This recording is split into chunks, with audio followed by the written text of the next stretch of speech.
Let's see if I chose the right time of day to go live.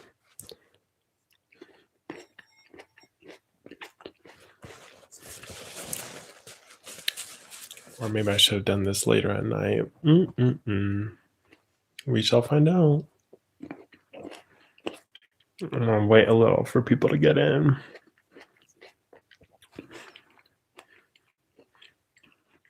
Oh, I see one person. Hello, one person who is on here. Oh, and they left.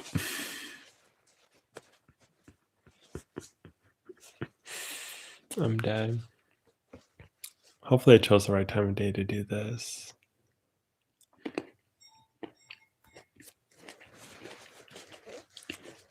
Okay, 2 people. Hi. Okay. Well,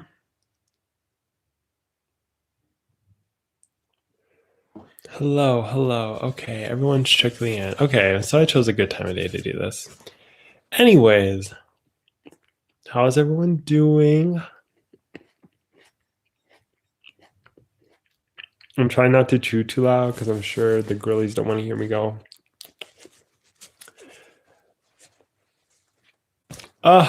Okay. So, where do I begin? I guess I should give some background. So, basically, what is this man's name? His name is Kenneth. Let me make sure I got this man's name right. Because sometimes I just don't know people's names. Okay.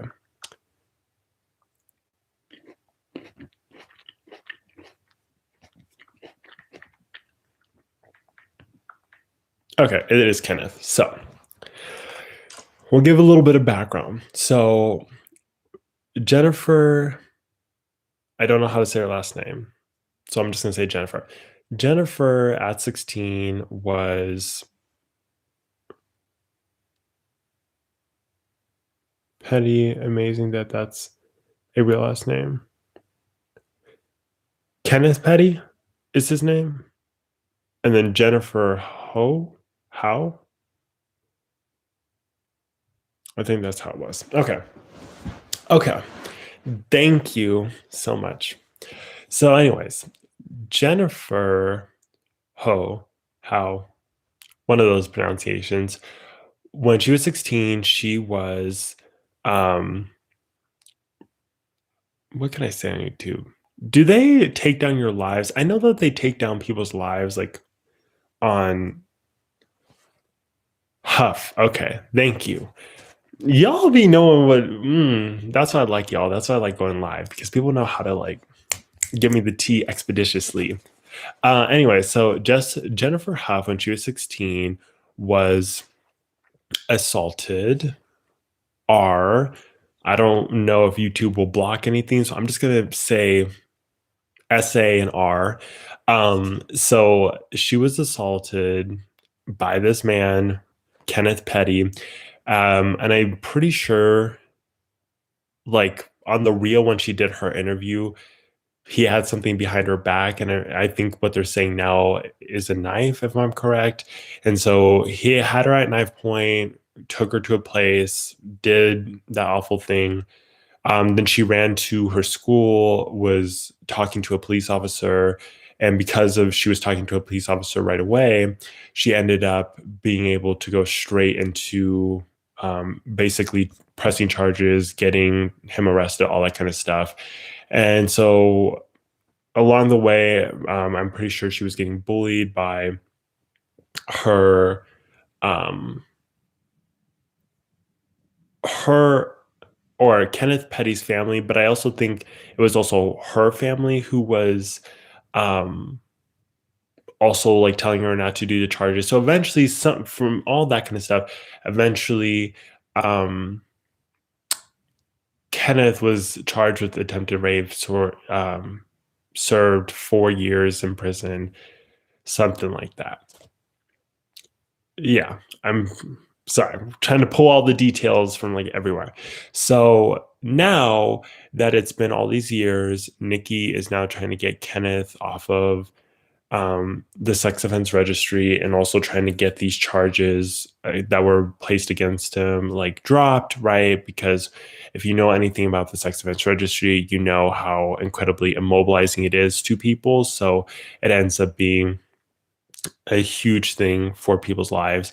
And so, in order to try to get rid of that charge, Nicki has been intimidating um, Jennifer. Basically, TBH, like she caused this problem on herself. I will. I'll get to Nicki in a second. So anyway, so they're basically trying to intimidate Jennifer and have been dropping 20K on her lap to try to get her to recant her statement. Which, first of all, Nicki, if you're going to act this foolish, maybe, oh, maybe you should try dropping a couple mils on somebody's life. 20K to recant a statement that this woman made because this actually happened to her. The man served jail time. That, like, when I heard that, I was like, at least if you're going to try to do something awful like this, Nicki, at least back it up with some money. 20K. Anyways, so Nicki has been trying to do all this stuff. And so now Jennifer's taking her to court for intimidation and just all those kind of things. And so here we are with Queen Minaj tarnishing her legacy. Like, this woman was supposed to be the pathway, the path maker for all the female rap girlies, supposed to be bringing up women, telling the Barbs to go to school. And here we are. Woman acting a mess, always in the news for something about testicles one day, now intimidating a rape victim. Like, it is just too much. Nicki needs to get it together. I have a lot of thoughts. So, one, this situation for me highlights exactly why I am somebody who is firmly fixed in abolishing the prisons, the police, the sex offense registry, all this stuff.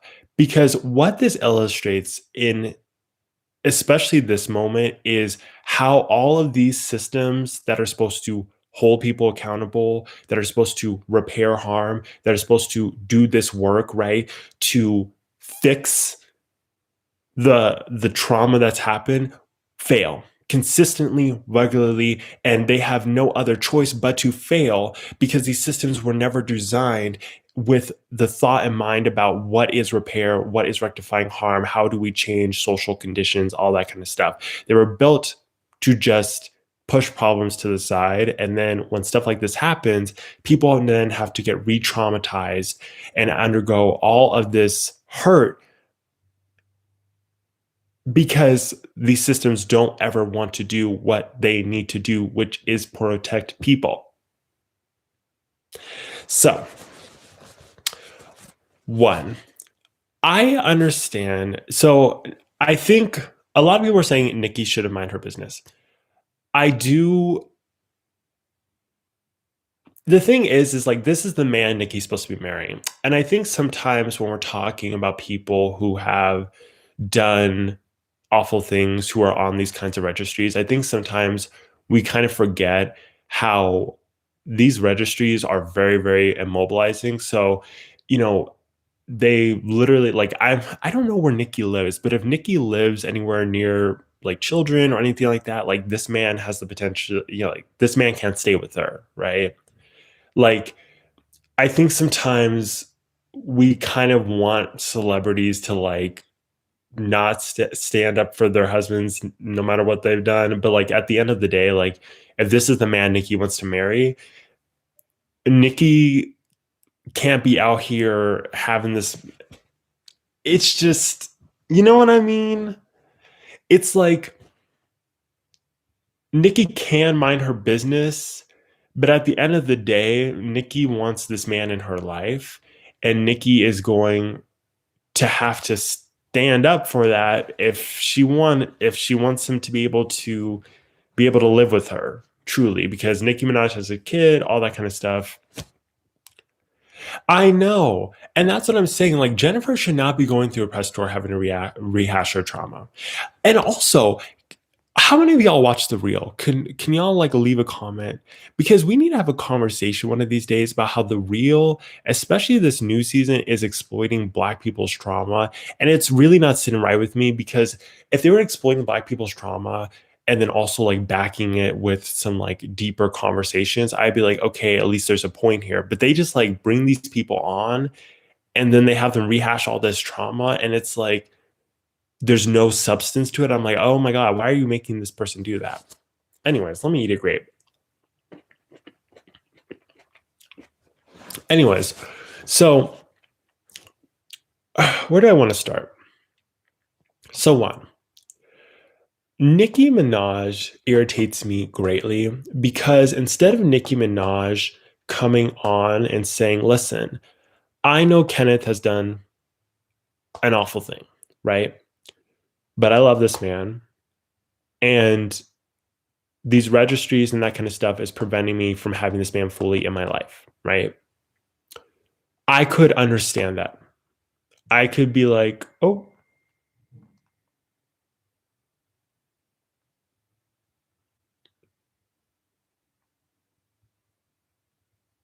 sorry, guys. Oh, too many things are happening in my life. Ah! Okay. So, anyways, I could understand that, right? I could understand Nicki standing up for those things. But instead of that, Nicki is trying to, one, make this woman relive her trauma, but two, trying to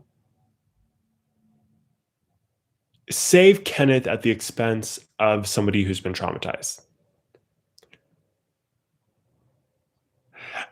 See, you're messy. You're messy. The girlies who never liked Nicki are just having a field day. Y'all are shady as all hell. It's okay though. So, yeah. What really irks me about Nicki, and one of the reasons, if you guys saw my last video where I kind of talked about sex offense and abolition and all these kind of things, you know, I talked extensively about why it is that these kinds of systems fail and why they're not actually doing what we think that they're doing. And instead of Nicki taking the time to talk to people who have expertise in sex offense or diving into the literature of sex offense or doing any type of work to lay down foundations to abolishing the kinds of systems that ultimately will fail not only people who've harmed, but victims in the end. If instead of her taking the time to do that kind of activist work to try to help her husband, Kenneth, and try to do stuff that not only helps her husband, right, or her soon to be husband, but also other people in similar circumstances, she chose to, okay, girl, we gotta, sorry, y'all. We instead of her taking the time to try to do that, she instead decided, okay, let me just intimidate this woman. And that's the thing that like is so indefensible with this whole situation, because I'm like, Nicki, and she does this so often. She has a large platform. She has the potential to get people to think in transformative ways about restoring harm, or not restoring harm, restoring relationships, restoring um, not even restoring, transforming relationships, transforming people, transforming social conditions so that things like this don't happen, right? Because we could have a whole other conversation of why Kenneth felt this was appropriate, right? Like we have to have a long ass conversation about how colonialism has deeply, deeply rooted into people's minds, especially men, this idea of ownership of people's bodies, especially when you live in a capitalist society, right?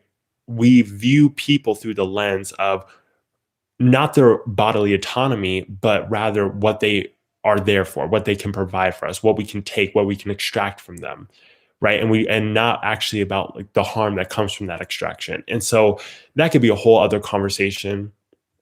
But, there's a reason why so many men feel, are always trying to make excuses and always trying to like justify and rationalize the ways in which they interact with women in particular, because they face, and femme presenting people, because they face the brunt of this kind of harm. So, but that's a different. Okay, let me read the comments. Restorative justice only works if the perpetrator is willing to acknowledge and amend harm. Yeah. And, honestly, and part of the reason I'm not somebody who is even particularly fond of restorative justice, even, is because, like, we're not trying to restore to previous conditions, right? I think sometimes with restorative justice, right, we can get people to admit the harm, we can get people to, do stuff to try to repair it, but we're not actually transforming foundationally in people's minds about the kinds of ways in which they act, the kinds of ideas that they take on, and how those ideas show up in their everyday today lives. That's why I'm always such a huge proponent of transformative justice. But yeah, if, and the thing is like people, if Nicki would have just said that this man has made atonement, which, this man clearly hasn't made atonement if he felt that this was right or appropriate. But if Nicki would have said that, we would be having a different conversation. I just can't believe this woman's out here doing this. Allegedly.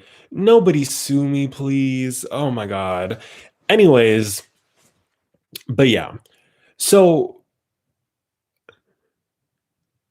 yes, Nicki was out here trying to say that this woman is right. And okay. One of the reasons I have such an issue with people who say just listen to this particular demographic, right? Listen to Black women, listen to that. In theory, that works, right? In theory, that works. But in practice, you'll have women like Nicki Minaj who will use their racial identity, right? And use the history of those kinds of racial identities to start doing stupid shit. Why are you, Nicki,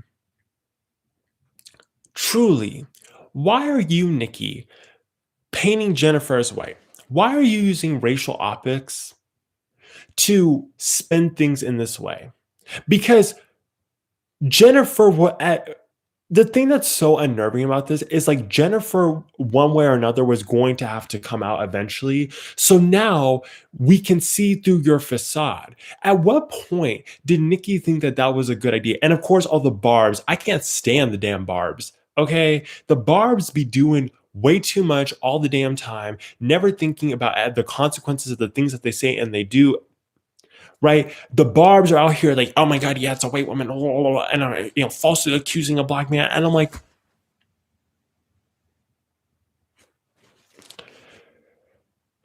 when I heard that, I was like, Nicki,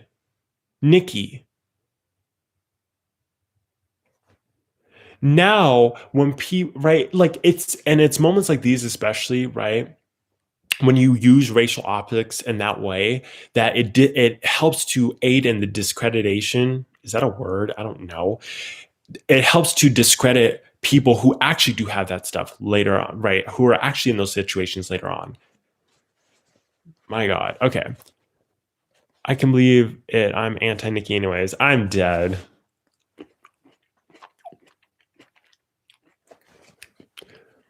Oh, the anti-vaccine. The barbs, y'all. I'm gonna have to start praying for the barbs, because didn't Nicki tell the barbs to stay in school? I guess they did not. Because how are you coming out here saying all this stuff? Eh, I'm not even going to address vaccine stuff anymore, because it just really like starts to irk me. We don't have the time. The barb variants. I shouldn't be laughing at that, but you're funny. The barb variants. Okay. Meanwhile, Nicki is giving and when Nicki gave Tucker Carlson a platform, I was looking at her like, that's a white nationalist, right? That's a white supremacist. If you were here 60, 70, 80 years ago, Nicki, this man would be doing unlawful shit to you. Truly, why are you supporting? Why are you putting this man, this white nationalist man, on your? So, anyways, back to everything that's happening. Okay, hold on, guys. Let me respond to this text.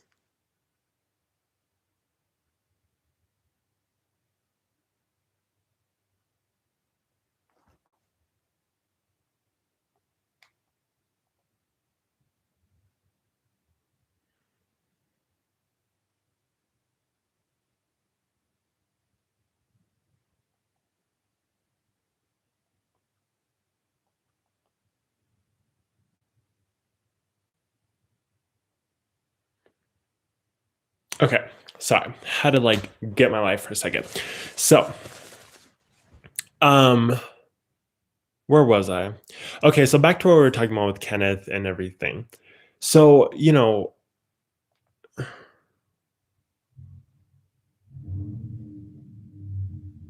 sorry. See, this is why I don't do things during the day because everyone starts to pull my attention. Okay. So, one of the things I thought about a lot, especially if you watch the real interview with Jennifer, was Jennifer had talked about how she hadn't thought about justice, and I think that perfectly illustrates why, like why I'm such an adamant police abolitionist, prison abolitionist, right? Because when you're going through the legal system, right, we expect laws to do the work of material conditions, right? We expect laws to be able to do the work that that social change and rebuilding of social of material conditions does, right?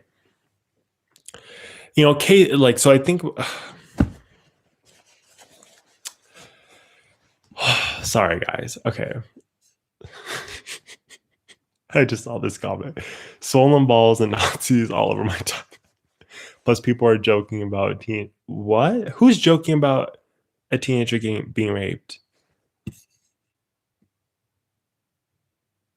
Emma, who's joking? See, this is why I'm not.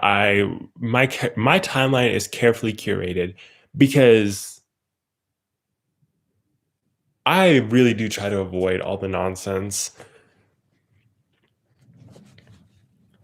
But the first part, swollen balls and Nazis.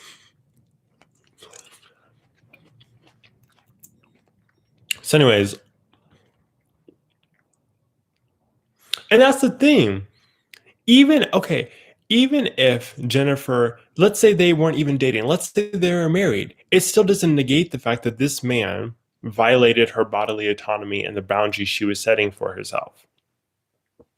And it's just so sad to see. Like, you saw Jennifer, if you saw the interview on the reel, like Jennifer was sitting there and she's like, I try not to dress any certain way. I've always been like that. Like, I try not to attract any attention, all that kind of stuff. And this is why I like when all the like nincompoops who come on and nincompoop men who come on here and like, well, if you don't want that happening, you shouldn't dress that way. It doesn't matter how you dress. If men want to violate somebody, they do it regardless. It's weird behavior. It's unethical behavior. It is traumatizing behavior. And y'all sit here and try to justify it at every single turn. No, no, no. It's like it's truly disturbing. Like, people are always trying to figure out a way to try to justify why something bad or traumatic happened to women. And I'm like, we just need to have the conversation that you want to replicate the kinds of colonial domination that this society teaches every single day. You just want to replicate the hegemonic masculinity that this society tells you is okay every single day. The hegemonic masculinity that says that violating people's boundaries, that not caring about the feelings of other people, that treating people as if they don't matter is somehow masculinity. Anyways. Do you think she's being abused herself, or do you think she aids in his behavior? Who, Nicki? You know, no, I don't think Nicki, if you're talking about Nicki, I don't think Nicki is being abused herself because Nicki has had a track record of doing shady stuff to women, right? Like doing stuff that undercuts women, that puts women in vulnerable positions, right? Like some of the ways in which she treats, like even like some of the rap girlies. I don't know. It's always a possibility, but the thing is, it's like if Nicki wanted Kenneth gone, Nicki would have had this man gone. Truly, truly. What would Kenneth do? What could Kenneth do? If Nicki wanted this man gone, she would have already paid to have him escorted off the premises. Like it's just so. Anyways,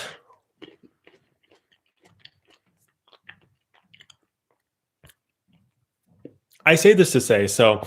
There was a tweet by a lawyer I follow, and this is why I kind of wanted to talk a little bit today.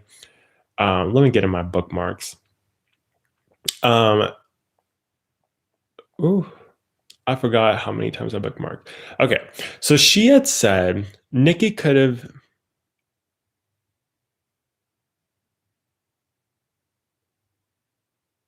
Okay, um, so what this person on Twitter had said, and the quote tweets were a mess. What this person had said is Nicki could have just said, "My husband did something awful almost 30 years ago, and he's atoned. And although he'll always live with it, that's not who he is anymore." I think a lot of people could have understand that, but what she did instead, indefensible, right? And then a lot of people were basically saying that rapists shouldn't get redemption arcs, and that um, basically there is no atonement to be had for this man. So if you know who I am, the person of not being a carceral feminist, and I know a lot of people despise me for it. Um, I obviously don't agree with that, right? I think that, obviously from the actions that have been taken by Kenneth, it's clear that this man has not atoned for anything, and it's clear that he does not understand the gravity of what he's done to Jennifer. And so I think that it's important to understand that Kenneth is not in a space, and neither is Nicki in a space to be thinking about restorative justice at bare minimum or even transformative justice. But what I will say, and one of the reasons why I try to avoid Twitter, is because people don't really think about what they're saying, right? Like, first of all, I've taught in my last video. If you go through the two sections that were talking about sex offense, I think it was like the complexities of sex offense and then something else. I talked about how most times when people are getting on these registries, I think it was the stat 86%. Yeah, it was somewhere around there. 86% of people are first time offenders, right? It's not like the majority of people ending up on these registries are serial, convictors. Convictors? Offenders. I don't use offenders. What am I don't, words are not coming to me. Sorry. But anyways, you know what I mean. And so if we know that, right, then we also know. And so we know that 86% of people are first time offenders. And we know somewhere between 87% and 90% of people are not going to reoffend. And then after about 16 and a half years, they're no more likely to offend than somebody in the general population. So we know that people who commit sex offenses, right, oftentimes come out the other side less likely or no more likely than anybody else to commit those offenses, right? And so all the people on Twitter who were, saying that, well, he should never have atonement and he should never have redemption and all that kind of stuff, I simply don't agree because one, the data shows that, the chances that we can reach people before they do harm again is high, very high, right? But also, you know, if we are trying, and I think why it irks me when people on Twitter, say that is because a lot of these people on Twitter, right, are always trying to talk about justice, right, or abolition or reimagining the world or trying to, fix and rectify harm. And it's like if we can't get to a point where we're having vulnerable conversations outside the purview of the law, then I'm just not sure we're going to be able to get to a space where we are getting rid of these kinds of situations that happen to women, right? To femme presenting people often. IDK what people expect us to do with folks who send them to an island guarded 24/7 if prisons are out. They're going to have to live eventually. We need a better way. And that's the thing, right? If we don't think that the person who did this thing can ever be redeemed, why are we letting them out the prisons? But at the end of the day, most of these people who commit these offenses don't do it again. And so we need to get to a space where we are able to fully sit down. And this is why in that video I talked about the cost of honesty, right?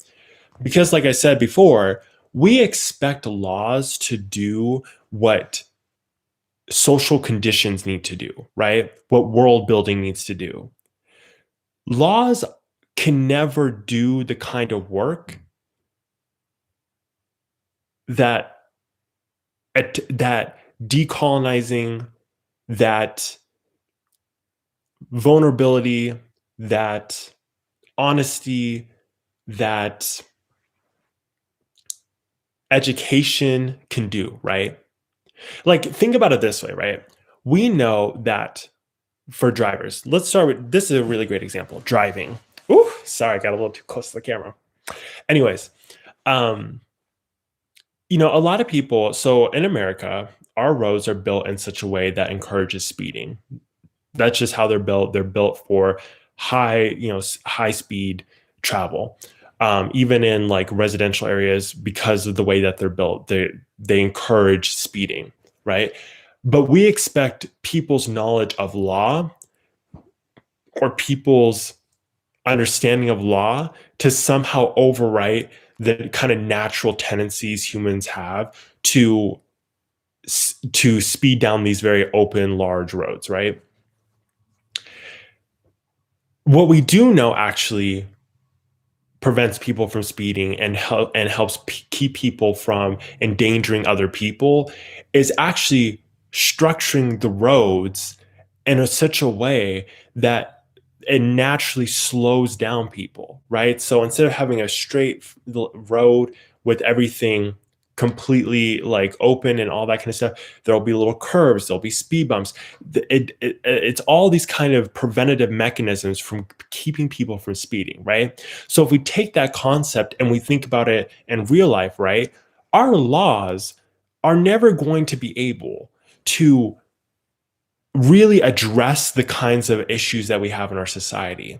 What we need is to create the space for people to be fully vulnerable about all the harms and wrongdoings that they've done, right? We expect people to do that now, but who, like, I don't care what awful thing that you've done. Most people recognize that what's to follow after the awful thing that you've done is not worth being honest about, right? Most people recognize, whether implicitly or explicitly, that, oh shit, I need to protect myself because I'm not trying to be out here essentially dying, truly, like rotting away in prisons. And I know some people think that that is justice, but it's not. It truly is not. Justice looks like us creating the kind of social conditions and doing the kind of world building necessary to prevent, to redirect people to getting help if they are thinking about doing things that are bad, right? Like, yeah. So I'll leave that there for a second. I believe people can change and rehabilitation should be a goal instead of focusing on putting as many people in jail as possible. Yeah. And also, like a lot of people saying that, this man should rot in prison. I'm like, I do hope we all know that like prisons still function to reproduce slavery, right? Like these people are working for abysmal wages. So even if you do feel like there needs to be some type of system or structure around that imprisons people, it can't be this. It can't be the prisons that have been around forever that have been a part of reproducing slavery.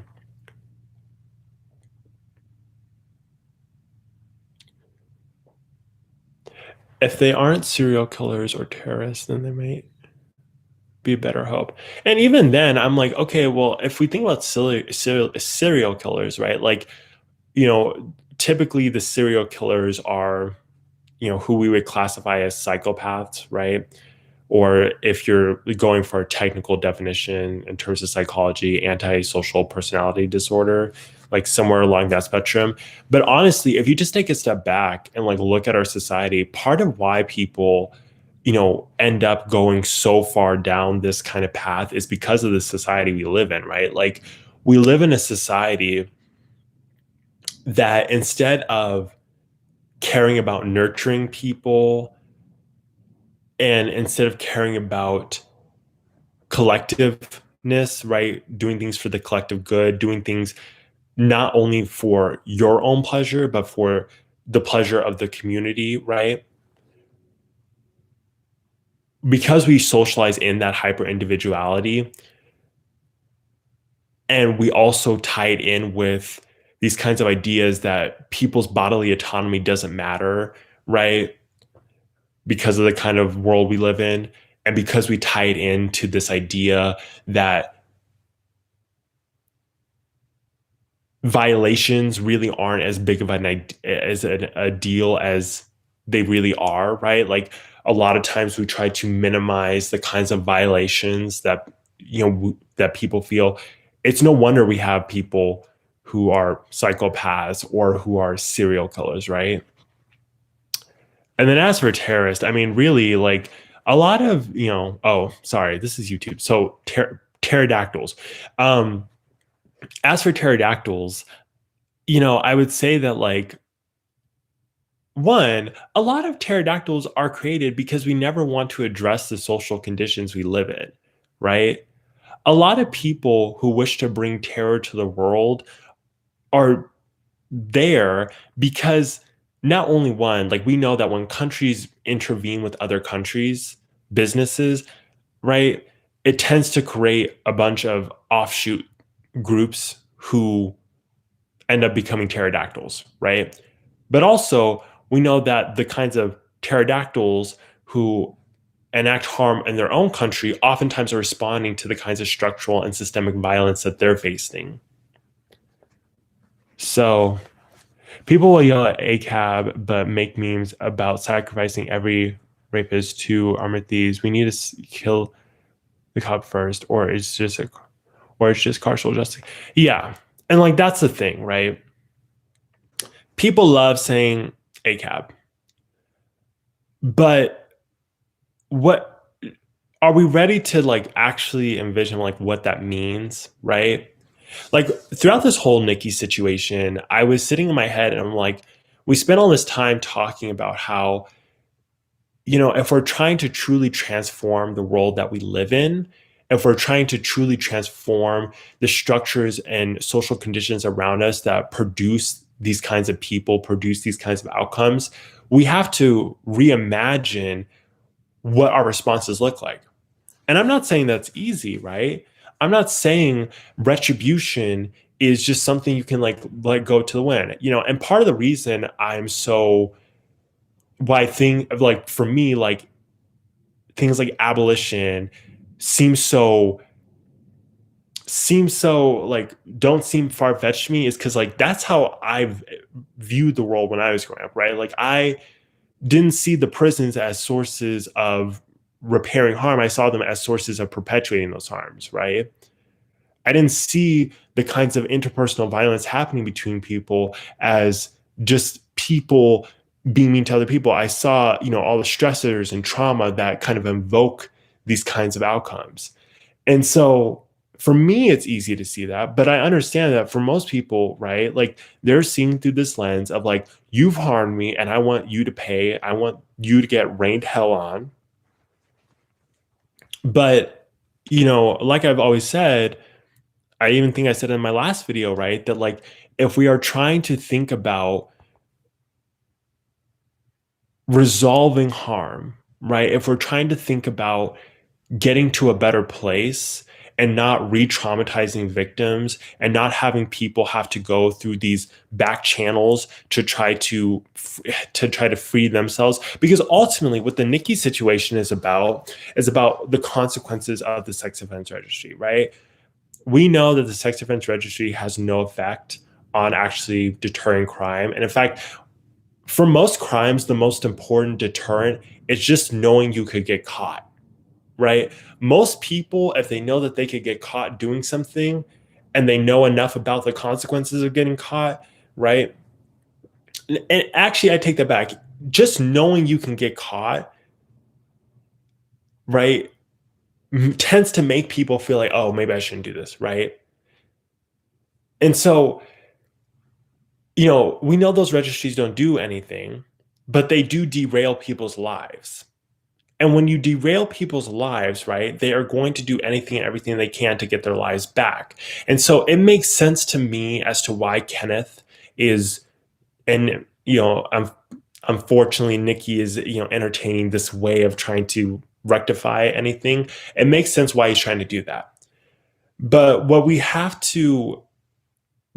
Kenneth, right, should be thinking about is not how do I come out the other side being able to live my life, but instead, how do I transform the conditions around me so that not only am I being more ethical and really doing the work to rectify my harm and atone, but also laying down the foundation so that when other people go through this stuff, right, not only can they be honest about the harms that they've done, but that honesty won't cost them their ability to live their lives, right? So foundationally, this is what happens when you use coercive mechanisms like registries, like all this kind of stuff, to get people to try to change behaviors or get people, to try to, you know, exist in ways that we have determined to be ethical. And because of all this, right?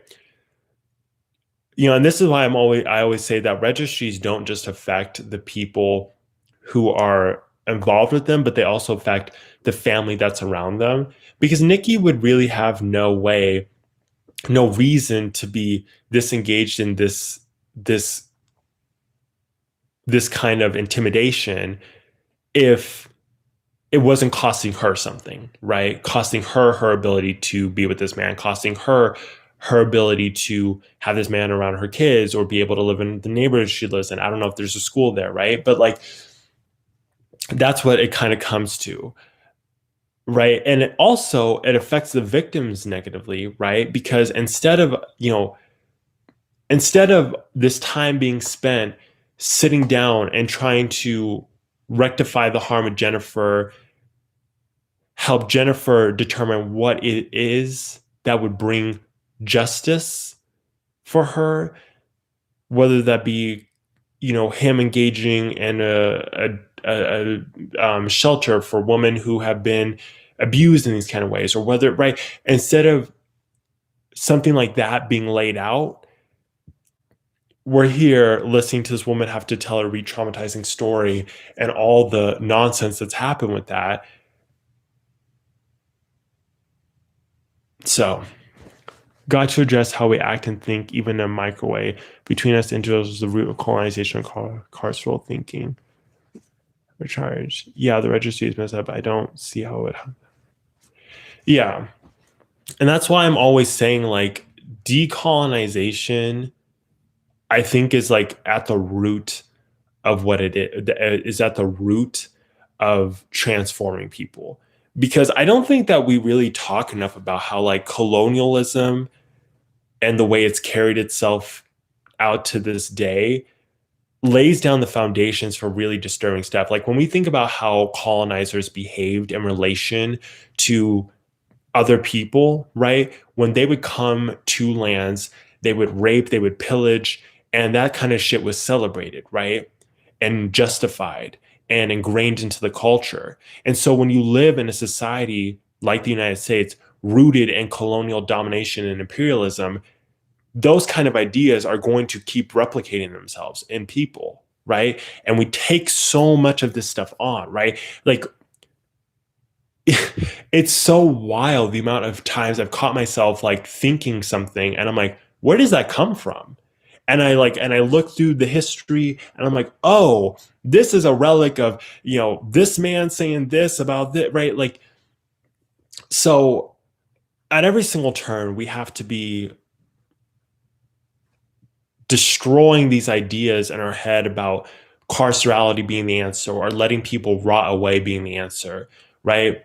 And I think in a lot of ways for the people on Twitter, let me read what they were saying again, who were saying, they shouldn't get redemption arcs. Nobody should ever be forgiven. No, there can never be atonement. There can never be reform.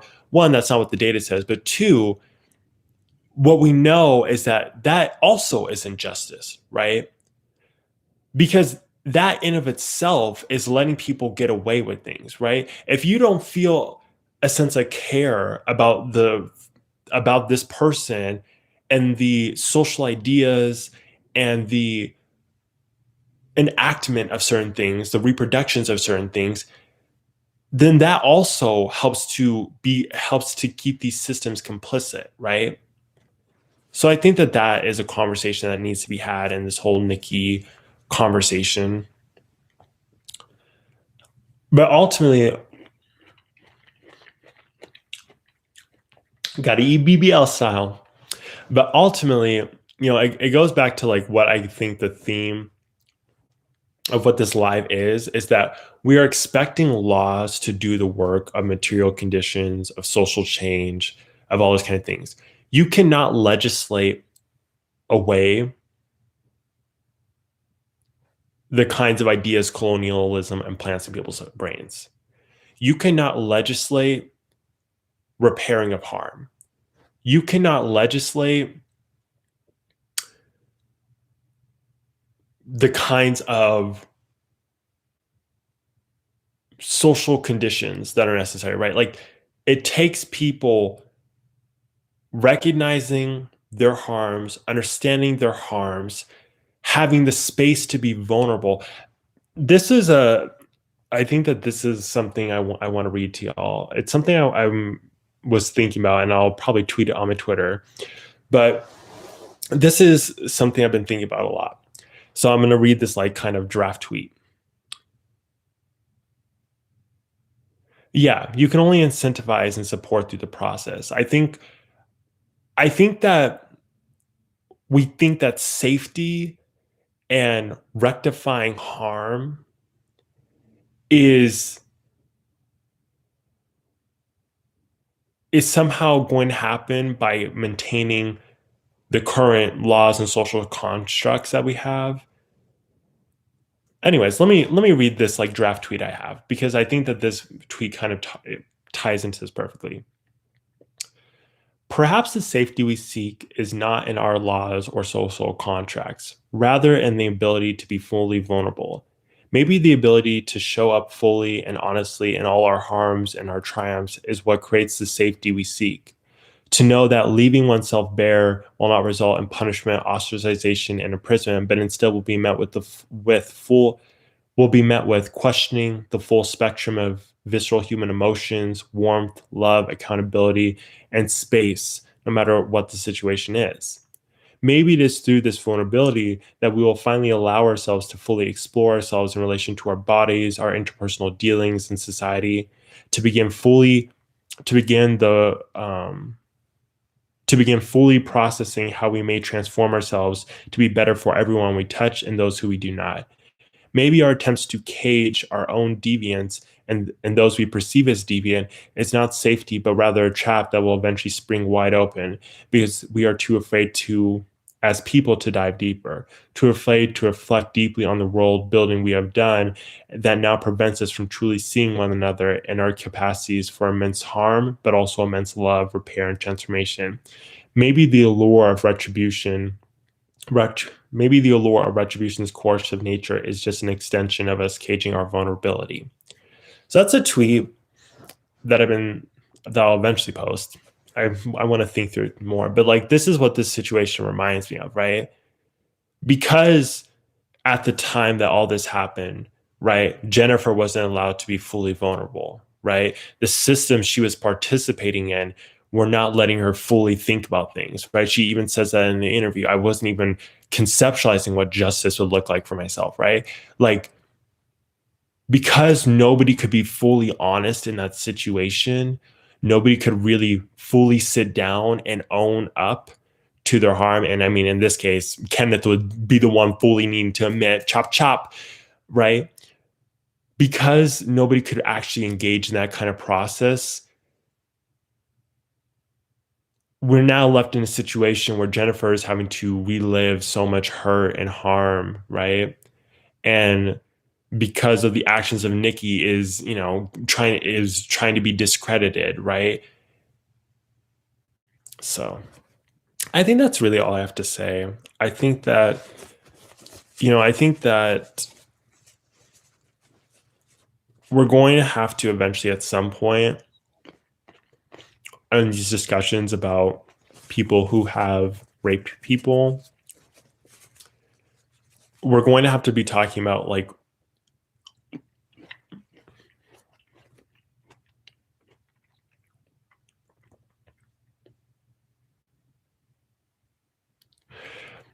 that's a great point, Emma.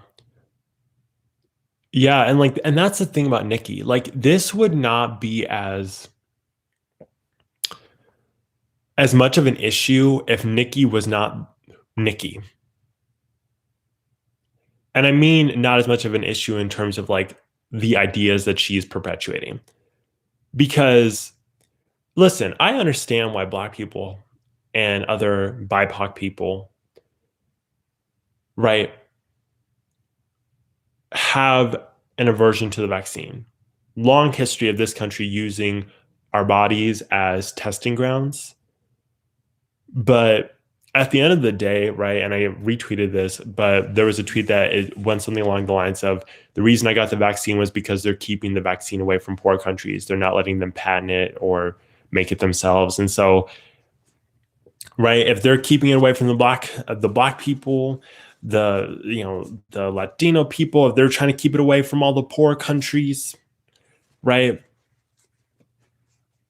chances are it's a legit thing because this country will hoard any resource it has that provides it safety, that provides it access. I hope that the Barbs listen to Nicki when she said go to school, Barbs, stay in school, Barbs, because I can already see I've seen so many Barbs be underneath people's tweets. She's always living your head rent free. What? Y'all keep talking about Nicki, but you shouldn't be talking about her because trying to justify everything underneath the sun. So, and then the free speech nonsense. I'm not even going to get into that. I'm not even going to get into that. People don't even know what free speech is, and they're always talking about free speech like they have any type of knowledge of what it is. Free speech doesn't mean you get to say whatever you want, right? It means that it doesn't. Let's run that back. Free speech doesn't mean you get to say whatever you want without consequence and your society, right? It means that the government can't be out here just silencing you, even though they have a lot of ways of doing that. But we don't have to get into that conversation. So yeah, I don't know. Do you guys have any more thoughts? It's been an hour. I feel like we talked a little bit. I feel like I had a mental map of like where I wanted to go, but I feel like I veered off course so many times. But I feel like we had a good conversation, and hopefully, when this is left up for, I think I'll leave this one up for like 2-3 days. Hopefully, people will chime in with their own thoughts and perspectives. Um,